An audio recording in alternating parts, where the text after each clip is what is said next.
Hoje no Jornal Universitário temos em destaque o programa Diabetes em Movimento, que põe os doentes a fazer desporto.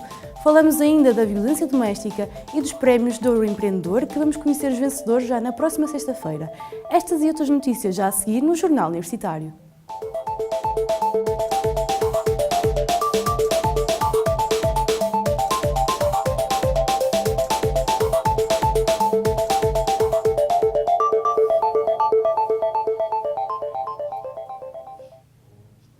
Boa tarde, eu sou a Angélica Paixão. E eu sou o Bruno Fernandes. Sejam bem-vindos a mais uma emissão do Jornal Universitário. Antes de mais, pedimos desculpas por um problema técnico na nossa rede. Começamos com as celebrações do Dia Mundial do Antibiótico na UTAD. Uma iniciativa que contou com a presença do Diretor-Geral de Saúde.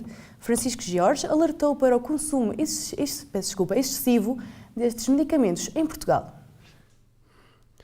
A aula magna da Universidade de Trás-os-Montes e Alto Douro foi palco de uma palestra de Francisco Jorge no âmbito do Dia Europeu dos Antibióticos.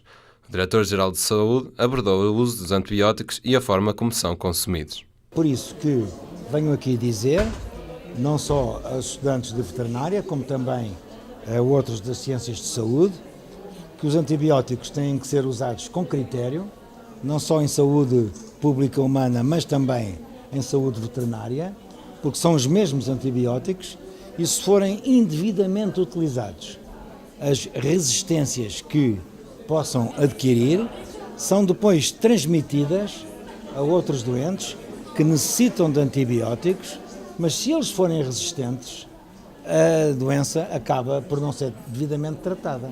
Mais alarmante foi a revelação de Francisco Jorge sobre o uso dos antibióticos no nosso país. Não, é preocupante. Nós somos dos países da Europa que têm mais índices preocupantes de resistirem aos antibióticos, em algumas doenças. Vamos ver. Porquê? Porque somos um país que consome muitos antibióticos, mesmo na comunidade, e isso é mau. Nós estamos na iminência, diria, de muitas doenças deixarem de ser tratadas pelos antibióticos devido a este fenómeno de resistirem aos antibióticos. Quando confrontado com um dos assuntos que esteve na ordem do dia há semanas, o Diretor-Geral de Saúde revela que os antibióticos foram essenciais no tratamento da legionela. Felizmente que não.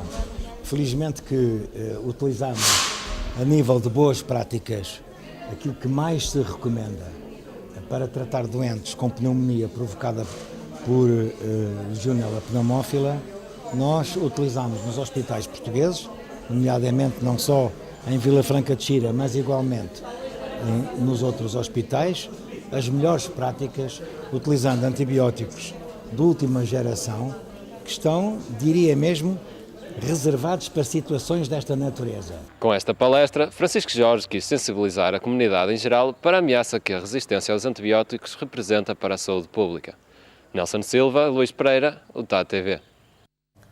A Diabetes em Movimento é uma iniciativa que quer dar mais vida aos portadores desta doença, um programa de exercício físico aberto à cidade de Vila Real. Todos os dias, o pavilhão de desportos de Vila Real recebe um grupo especial. São portadores de diabetes tipo 2 e vêm aqui tentar ter mais qualidade de vida. Com estes exercícios, tornam-se mais ativos. Faz muito bem, tenho-me encontrado muito bem, mais alegre da cabeça. Não tinha vontade de me rir, só tinha vontade de chorar. Agora já tenho vontade de me rir. Vivo muito mais satisfeita. E o diabetes tem baixado um bocadinho. Não muito, mas tem baixado. Me sinto muito feliz. Olha, são excelentes. É pena ser pouco tempo. Nós passamos 3 vezes por semana, mas se fosse todos os dias era uma maravilha. Porque isto, eu sou diabetes, já ando com insulina, não é? E eu costumo caminhar todos os dias, mas desde que tenho vindo para aqui notei muita diferença.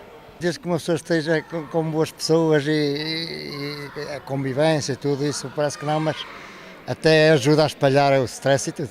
Romeu Mendes é o responsável pelo Diabetes em Movimento, um projeto que junta várias instituições de Vila Real. A ideia é pôr os diabéticos a fazer exercício físico. É um programa comunitário que foi a própria comunidade de Vila Real que se organizou para oferecer um serviço de atividade física que de outra forma estas pessoas não teriam acesso. Quem é a comunidade? Conseguimos convencer as 4 principais instituições da cidade, que são a Universidade de Trás-os-Montes e Alto Douro, a Câmara Municipal de Vila Real, o Centro Hospitalar de Trás-os-Montes e Alto Douro, que é o chamado Hospital de Vila Real, também com Pó de Lamego e Pó de Chaves, e aqui os agrupamentos de centros de saúde, que é o ACES, Marão e Douro Norte. Exercício, convívio e boa disposição contribuem para um maior dinamismo na vida dos participantes. As atividades do Diabetes em Movimento decorrem todos os dias entre as 4 e as 5h30 da tarde. Sofia Teixeira e Cristina Carvalho, o TAD TV. Normalmente crescem em estuários e salinas e chamam-lhe sal verde. É a salicórnia, uma planta substituta do sal que uma aluna da UTAD desenvolveu in vitro. O que começou com uma escolha para o relatório final de estágio resultou numa descoberta inovadora. Marisa Ribeirinho conseguiu produzir em laboratório uma planta que substitui o sal. A salicórnia, por norma, cresce em estuários e salinas no litoral, mas esta aluna da UTAD descobriu uma fórmula que permite a micropropagação desta planta. A salicórnia é uma planta tolerante à água salgada, que cresce essencialmente em ambientes de alta salinidade, ou seja, estuários e salinas. É uma planta comestível e uma planta medicinal, com algumas propriedades benéficas para o organismo. Fernanda Leal, investigadora da UTAD, teve também um importante papel neste projeto, que se veio a revelar de extrema importância tanto para a comunidade académica como a nível científico. Para a UTAD, portanto, foi uma investigação muito importante, no sentido em que mostra que não estamos fechadas em nós mesmos, portanto, só na zona e só na universidade, mas que faz-se trabalho que é importante para a comunidade e que há um intercâmbio grande entre regiões. Para o meio científico é agora o princípio de uma coisinha que pode ser a vir uma grande descoberta e um grande trabalho em termos futuros. Apesar das vantagens do consumo da salicórnia, a planta é pouco conhecida em Portugal. Marisa Ribeirinho descobriu-a numas férias de verão em Aveiro e logo surgiu o interesse pela investigação. Fui às salinas, vi como é que era a planta. Depois li alguns artigos científicos sobre a planta, vi que estava pouco explorada em Portugal e que era uma planta que estava muito limitada às condições onde vive e por isso também limitada a chegar às pessoas para poderem consumir. Daí despertou-me a ideia de poder tentar estudar um bocadinho sobre a planta no sentido de conseguir fazer produção da planta em laboratório. O consumo da salicórnia em vez do sal é benéfico para a saúde. O trabalho da investigadora da UTAD poderá aumentar a produção de salicórnia durante todo o ano a preços competitivos. Cristina Carvalho, Sofia Esteves, UTAD TV. A violência doméstica juntou ontem vários organismos no Teatro de Vila Real para debater o problema. Uma forma de sensibilizar a população com testemunhos de vítimas. Nunca se falou tanto de violência doméstica como agora. Nunca as autoridades estiveram tão alerta para o problema. No dia em que se assinala este flagelo, o Teatro de Vila Real recebeu testemunhos de mulheres sofridas. A vítima de violência doméstica não é vítima para sempre. Vamos deixar esta mensagem positiva. Portanto, a mulher pode se integrar na sociedade e nós, a Associação Ultrapassar Barreiras, queremos de certo modo dar a mão para que a mulher seja integrada na sociedade, mas para isso tem que haver incentivos.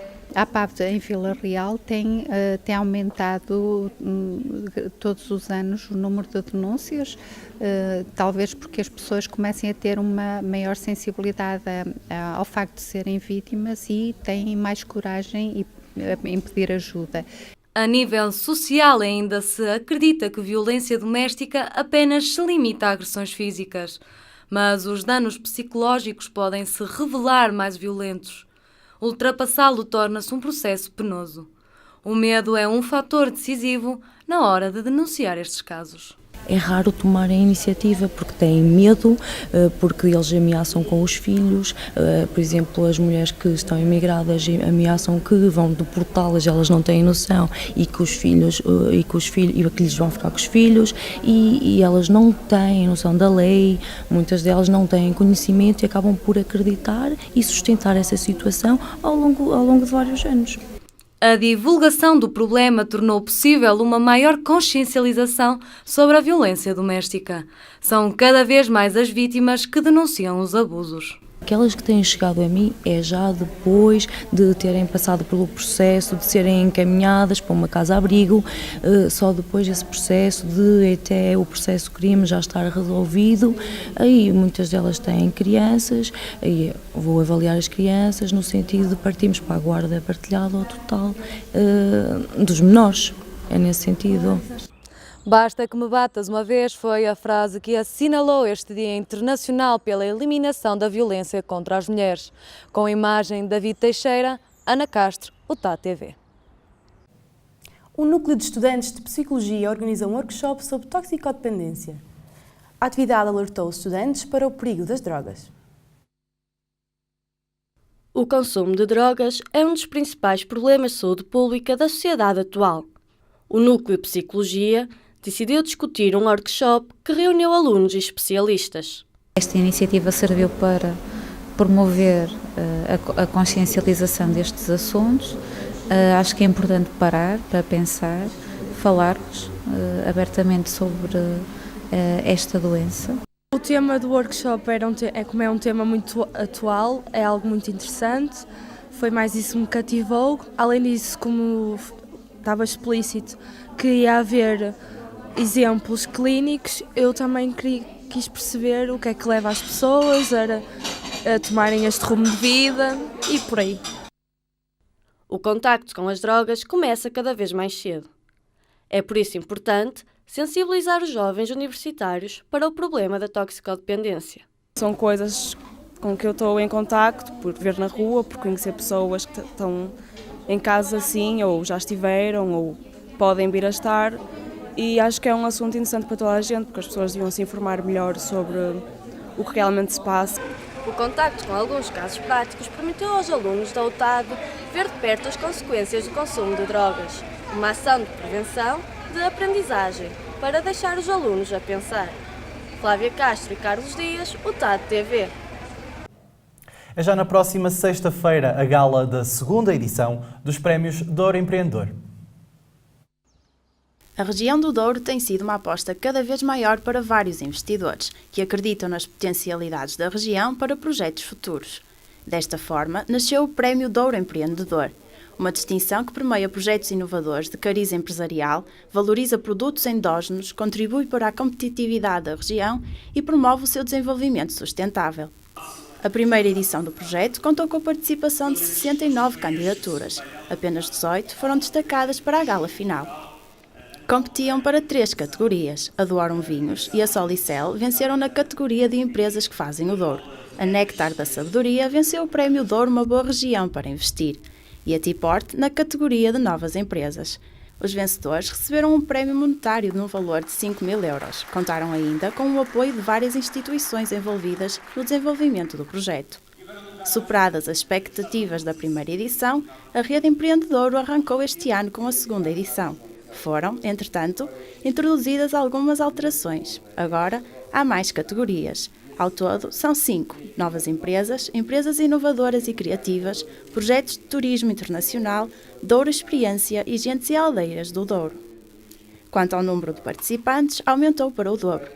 Os 15 finalistas irão conhecer o resultado final no dia 28, numa gala que irá decorrer na aula magna da UTAD, presidida pelo Primeiro-Ministro Pedro Passos Coelho. Uma das empresas finalistas e candidata ao prémio é a Lavradores de Feitoria, uma espécie de associação de viticultores que criou uma marca própria que tem um sucesso além fronteiras. Saberes, experiências, inovação e tradição foram um mote para a união de 15 produtores que resulta na criação de Lavradores de Feitoria. A marca foi criada em 2000 e apresenta um conceito inovador. A Lavradores de Feitoria foi criada apenas para fazer vinhos com denominação de origem Douro. As uvas que estes produtores produzem com denominação Porto vendem às empresas produtoras de vinho do Porto.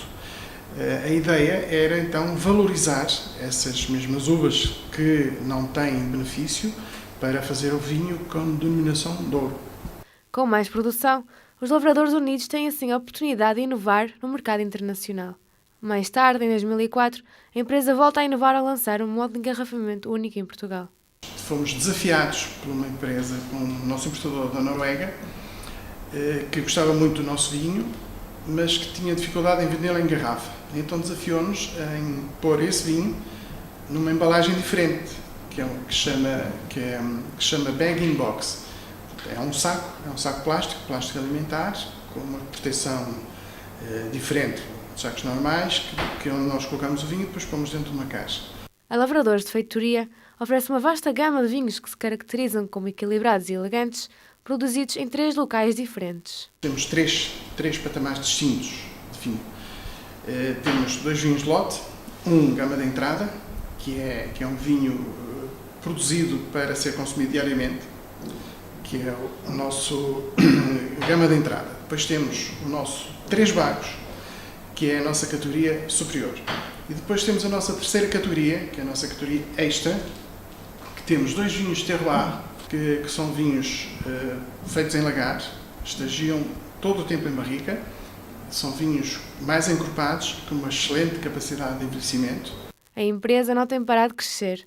A pensar no futuro, prepara novos desafios, enquanto é candidata a um dos prémios Douro Empreendedor. A Lavradores de Feitoria é das empresas mais prestigiadas da região de Douro. Produz vinhos de grande qualidade, reconhecida em fronteira. Patrícia Cunha, Flávia Silva, UTAD TV. Para nos falar deste prémio e da importância que tem para a região, está connosco o reitor da UTAD, António Fonteirinhas Fernandes. Ele tem sido o principal rosto deste projeto que envolve vários organismos da região. Muito boa tarde, Sr. Reitor. Obrigado por ter aceito o convite. Como é que surgiu a ideia de criar estes prémios? Existe uma rede chamada Empreende Douro, que tem como grande objetivo dinamizar o empreendedorismo na região do Douro. Envolve envolvia numa primeira fase 26 instituições, tem vindo a ser alargada e tem como grande objetivo mostrar as boas práticas de empreendedorismo nesta área, porque consideramos que se mostrarmos o mérito, se mostrarmos aquilo que se faz bem, podemos atrair novos talentos para a região e fixar aqueles que para cá vêm estudar, designadamente os estudantes.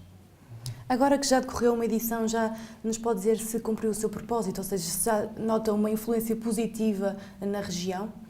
Aquilo que noto enquanto responsável da rede, que fui até ao momento em que assumi o cargo de reitor, sempre que lançávamos um novo evento à volta do empreendedorismo, surgiam mais jovens interessados em criar a sua empresa, a sua ideia de negócio, valorizar o empreendedorismo. E por isso achamos que mostrar o mérito é uma das melhores formas para podermos dinamizar esta área que é vital para o desenvolvimento da região e do país. E qual tem sido o papel da UTAD nesta dinamização desta rede e quais as vantagens que esta rede tem dado à Academia? A UTAD tem sido um dos diferentes parceiros. Quando se trabalha em rede não há grandes protagonismos, o protagonismo deve ser igual. No entanto, a universidade, como é o local onde os jovens estudam, tem maior probabilidade de captar futuros empresários, de preparar. E hoje em dia as academias não podem ser vistas apenas como locais de estudo, como locais de investigação, mas como ecossistemas empreendedores, ou seja, onde os jovens possam trabalhar as suas ideias de negócio, transformá-las em empresa e, se possível, fixá-las numa região com uma forte atratividade, que é o caso do Douro. O que é que vos levou a desafiar o estreitamento de cooperação entre Castilha e Leão? A Zona Norte de Portugal tem 3 universidades que estão a trabalhar em rede e que vão assinar muito brevemente um consórcio, já no início de janeiro, o consórcio das Universidades do Norte, que estão a trabalhar conjuntamente com a Galiza e desenvolver um plano estratégico que se traduziu num plano de investimentos conjunto.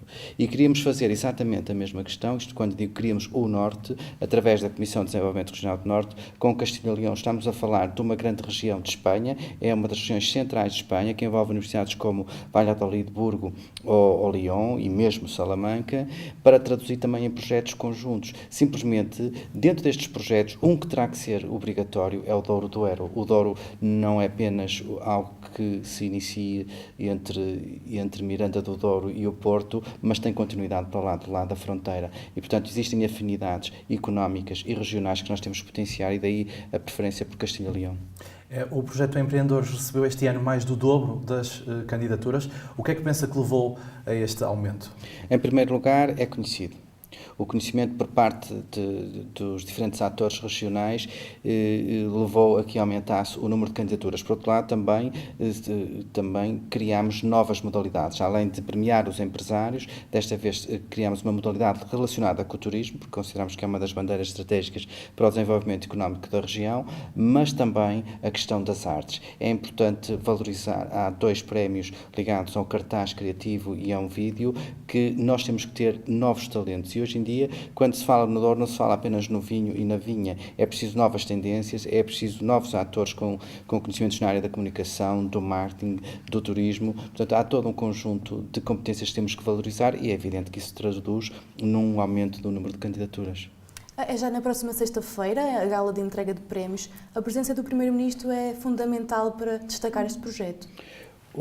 A presença do Primeiro-Ministro é um sinal claro que nós devemos apostar nos jovens e em regiões que acreditam que, trabalhando em rede, possam inverter estas dinâmicas que existem. Como sabe, a Universidade de Trás-os-Montes de Alto Douro está situada ancorada numa zona de baixa densidade populacional, numa zona em que tem um PIB per capita muito baixo relativamente à média europeia, à média nacional, e, portanto, é preciso apresentar soluções conjuntas para podermos inverter isto que tem vindo a acontecer, que é a litoralização. E para isso é importante que os jovens que venham do exterior estudar para esta região e que no futuro estamos a pensar não apenas das regiões do Porto e do Minho, mas ao nível internacional. Veja-se que este ano o TAD ocupou a taxa de 10% dos alunos internacionais a nível nacional, que possa ganhar dimensão para fixar mais talentos e invertermos este esvaziamento que está a assustar o país e que a mim me preocupa em particular. Sr. Reitor, agradecemos a sua presença aqui em estúdio e já agora os seus esclarecimentos. A UTAD celebrou o Dia da Ordem dos Engenheiros na passada terça-feira. Num debate, os alunos de Engenharia tiveram a oportunidade de esclarecer dúvidas quanto às condições de acesso ao mercado de trabalho. Com o aproximar da hora de entrar no mercado de trabalho, aumenta o nervosismo dos estudantes. A pensar nisso, a Ordem dos Engenheiros decidiu debater na UTAD as saídas profissionais e a empregabilidade. Esta iniciativa contou com a presença de vários convidados, entre eles o bastonário Carlos Ramos. Estão a preparar-se para uma vida profissional e essa vida profissional, o nosso objetivo a vir cá é mostrar-lhes também alguns aspectos que são determinantes para que eles percebam e que se integrem na sociedade com mais facilidade. Para adquirir o estatuto de membro efetivo da Ordem é necessária a realização de um estágio profissional. De forma a facilitar este processo, desenvolveu-se o PIP2, Percurso de Integração Profissional do Engenheiro Estagiário. Neste momento, há mais dificuldade em obtenção de estágios em ambiente empresarial do que havia aqui há uns anos. E então, esse PIP2 é um facilitador na obtenção desses estágios, por forma a garantir que não andem perdidos, chamamos assim, entre aspas, os recém-formados, os recém-licenciados ou que obtiveram um mestrado e assim rapidamente possam obter um aspecto que lhes é fundamental. Atualmente, a UTAD conta com vários protocolos em empresas nacionais e internacionais. A Faurécia, que se dedica ao fabrico de peças e acessórios para veículos a motor, emprega já 6 alunos da UTAD na empresa de Bragança. Aquilo que nós gostaríamos, e isso já foi parte do Open Day que nós fizemos lá, é que, por exemplo, os alunos neste momento vão lá fazer um estágio profissional, mas aquilo que nós gostaríamos é que os alunos começassem a fazer alguns projetos lá diretamente. Ali falamos da investigação, nós não fazemos investigação, mas um aluno que possa eventualmente pegar num projeto que é efetivamente uma área de melhoria neste momento dentro da fábrica e possa desenvolver o projeto e possa ver depois o projeto aplicado na prática e ver o resultado. Penso que isso é o próximo passo que temos que dar.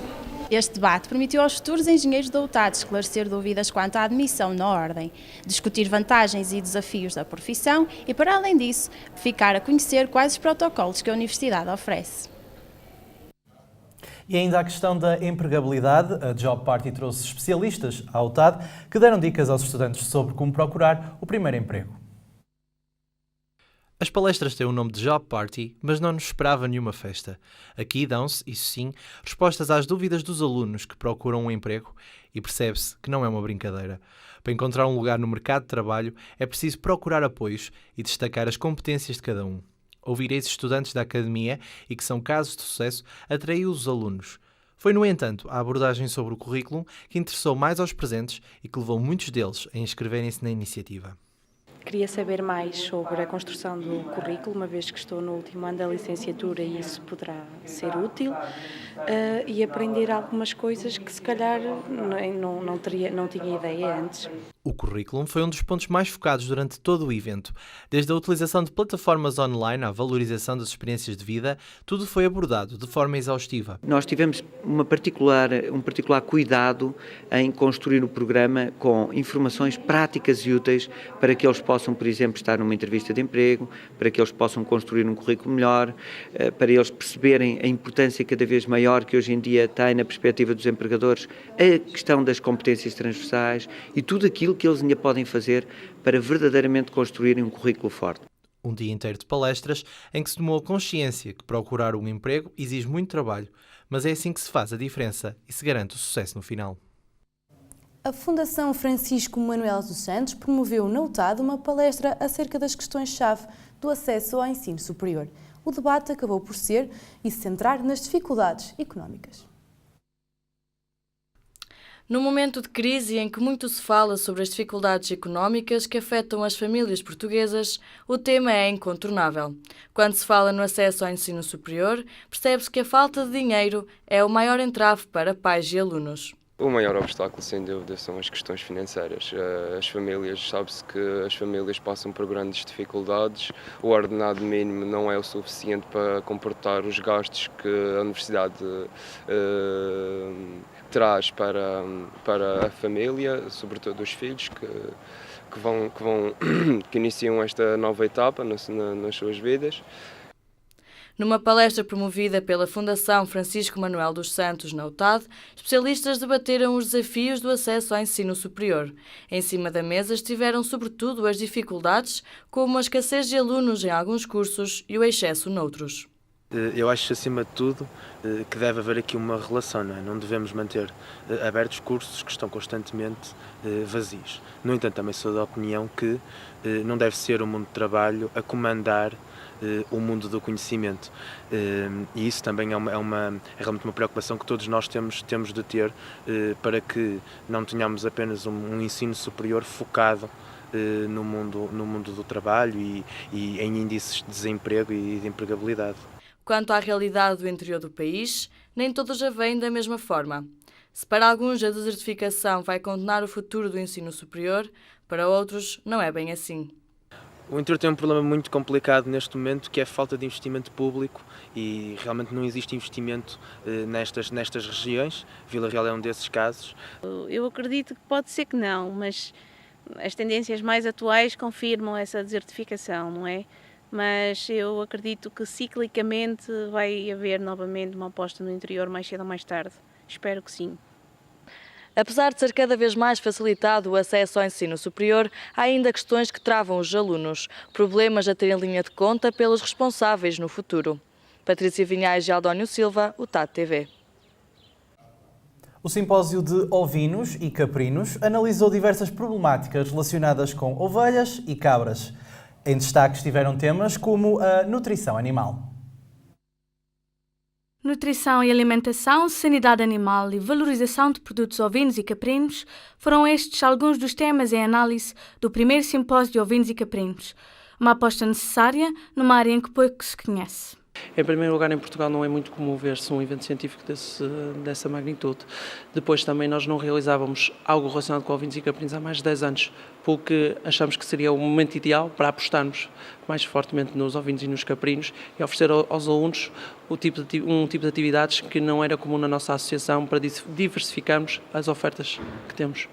Esta oportunidade única para os alunos e demais inscritos contou com a participação de oradores experientes no ramo da criação de ovinos e caprinos. Eu julgo que a divulgação daquilo que nós fazemos dentro da universidade para os alunos, como complemento daquilo que lhes é dado nas aulas, é extremamente importante e se a isto juntarmos a possibilidade que eles têm de ver o mundo real, e ter aqui gente do mundo real ao pé deles também a tentar ouvir-nos e, portanto, damos aquilo que tem interesse para eles, eu julgo que é extremamente importante.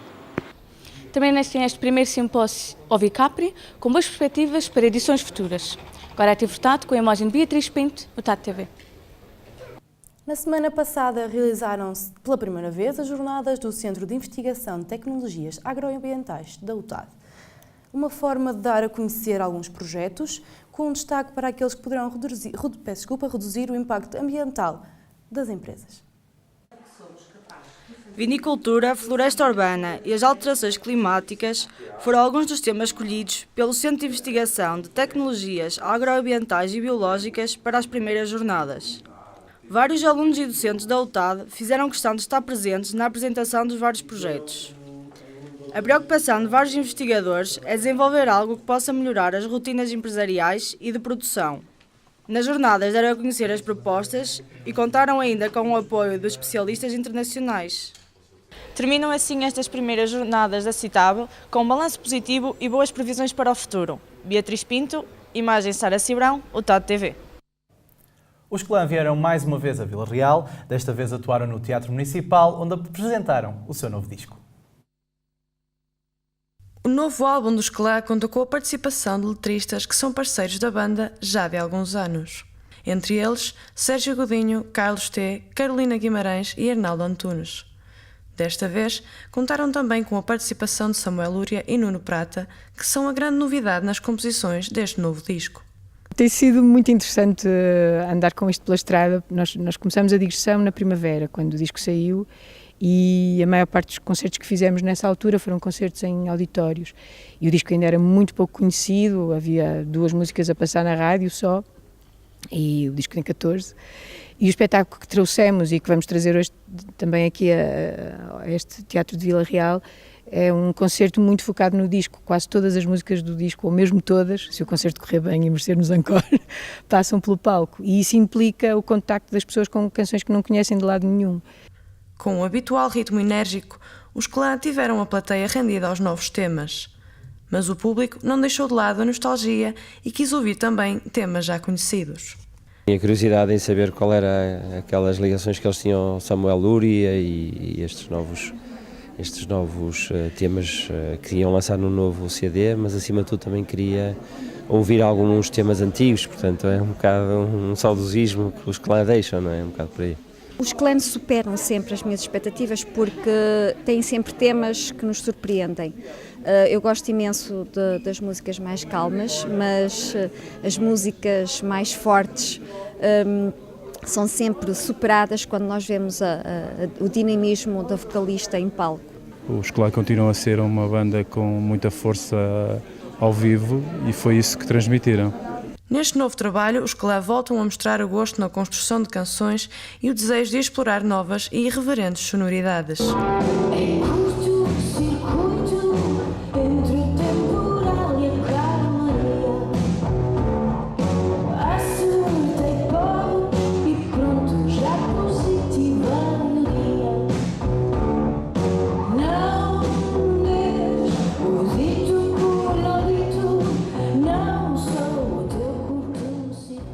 E despedimos-nos por hoje. Para a semana, o Jornal Universitário está de volta com a Helena Antunes e o Tomás Garcês. Tenham uma boa semana e uma boa tarde.